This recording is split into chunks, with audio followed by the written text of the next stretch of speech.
ಇನ್ನು ಭಾರತದ ದಾಳಿಗೆ ಬೆಚ್ಚಿ ಬಿದ್ದಿರೋ ಪಾಕ್ಗೆ ಮತ್ತೊಂದು ಟೆನ್ಷನ್ ಶುರುವಾಗಿದೆ. ಪಾಕಿಸ್ತಾನಕ್ಕೆ ಹಣಕಾಸು ನೆರವು ನಿಲ್ಲಿಸ್ತಾ ಐಎಂಎಫ್ ಅಂತಾರಾಷ್ಟ್ರೀಯ ಹಣಕಾಸು ನಿಧಿ ಆರ್ಥಿಕ ನೆರವು ನಿಲ್ಲಿಸ್ತಾ ಪಾಕಿಸ್ತಾನಕ್ಕೆ ನೆರವು ಕೊಡಬೇಡಿ ಅಂತ ಭಾರತ ಮನವಿ ಸಾಧ್ಯತೆ ಇದ್ದು ಪಾಕ್ಗೆ $130 ಕೋಟಿ ನೀಡೋದಕ್ಕೆ ಐಎಂಎಫ್ ಮುಂದಾಗಿತ್ತು. ಈ ಬಗ್ಗೆ ಚರ್ಚಿಸೋದಕ್ಕೆ ಇವತ್ತು ಐಎಂಎಫ್ ಆಡಳಿತ ಮಂಡಳಿ ಸಭೆ ನಡೆಸ್ತಾ ಇದ್ದು ಮಂಡಳಿ ಸಭೆಯಲ್ಲಿ ಪಾಕ್ ವಿರುದ್ಧ ಭಾರತ ಒತ್ತಡ ಹಾಕುವ ಸಾಧ್ಯತೆ ಇದೆ. ಪಾಕಿಸ್ತಾನ ಭಯೋತ್ಪಾದಕ ಚಟುವಟಿಕೆಗಳಿಗೆ ಹಣ ಬಳಸುತ್ತೆ, ನೆರವು ನೀಡಬೇಡಿ ಅಂತ ಐಎಂಎಫ್ಗೆ ಭಾರತ ಮನವಿ ಮಾಡೋ ಸಾಧ್ಯತೆ ಇದೆ. ಆಡಳಿತ ಮಂಡಳಿ ಸಭೆಯಲ್ಲಿ ಪಾಕ್ನ ಭವಿಷ್ಯ ನಿರ್ಧಾರವಾಗುತ್ತೆ.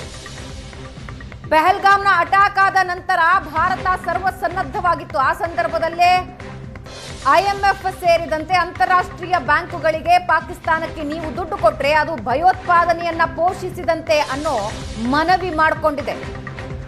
ಈಗ ಮತ್ತೊಂದು ಸಲ ಭಾರತ ಸಾಕ್ಷಿ ಸಮೇತ ಐಎಂಎಫ್ ಮುಂದೆ ಪಾಕಿಸ್ತಾನದ ಬಣ್ಣ ಕಳಚಲಿದೆ. ಈ ಮೂಲಕ ಕೊಡೋದಕ್ಕೆ ನಿರ್ಧರಿಸಿದ್ದ ನೆರವನ್ನ ಯೋಚಿಸಿ ಅಂತ ಮತ್ತೊಂದು ಸಲ ವಿಶ್ವ ಬ್ಯಾಂಕ್ಗೆ ತಿಳಿಸಲಿದೆ.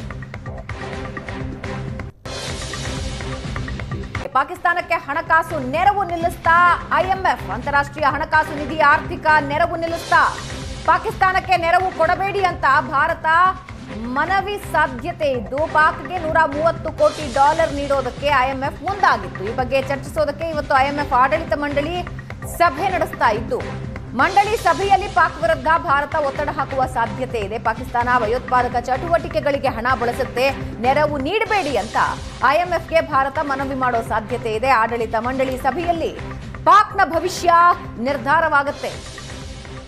ಪೆಹಲ್ಗಾಮ್ನ ಅಟ್ಯಾಕ್ ಆದ ನಂತರ ಭಾರತ ಸರ್ವಸನ್ನದ್ಧವಾಗಿತ್ತು. ಆ ಸಂದರ್ಭದಲ್ಲೇ ಐಎಂಎಫ್ ಸೇರಿದಂತೆ ಅಂತಾರಾಷ್ಟ್ರೀಯ ಬ್ಯಾಂಕುಗಳಿಗೆ ಪಾಕಿಸ್ತಾನಕ್ಕೆ ನೀವು ದುಡ್ಡು ಕೊಟ್ರೆ ಅದು ಭಯೋತ್ಪಾದನೆಯನ್ನ ಪೋಷಿಸಿದಂತೆ ಅನ್ನೋ ಮನವಿ ಮಾಡಿಕೊಂಡಿದೆ. ಈಗ ಮತ್ತೊಂದು ಸಲ ಭಾರತ ಸಾಕ್ಷಿ ಸಮೇತ ಐಎಂಎಫ್ ಮುಂದೆ ಪಾಕಿಸ್ತಾನದ ಬಣ್ಣ ಕಳಚಲಿದೆ.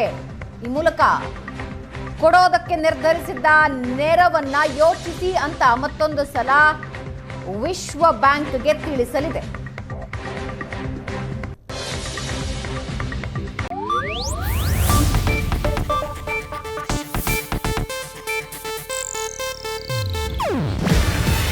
ಇದು ಏಷ್ಯಾನೆಟ್ ನ್ಯೂಸ್ ನೆಟ್ವರ್ಕ್ ಪ್ರಸ್ತುತಿ. ನೀವು ನೋಡ್ತಿದ್ದೀರಾ ಏಷ್ಯಾನೆಟ್ ಸುವರ್ಣ ನ್ಯೂಸ್.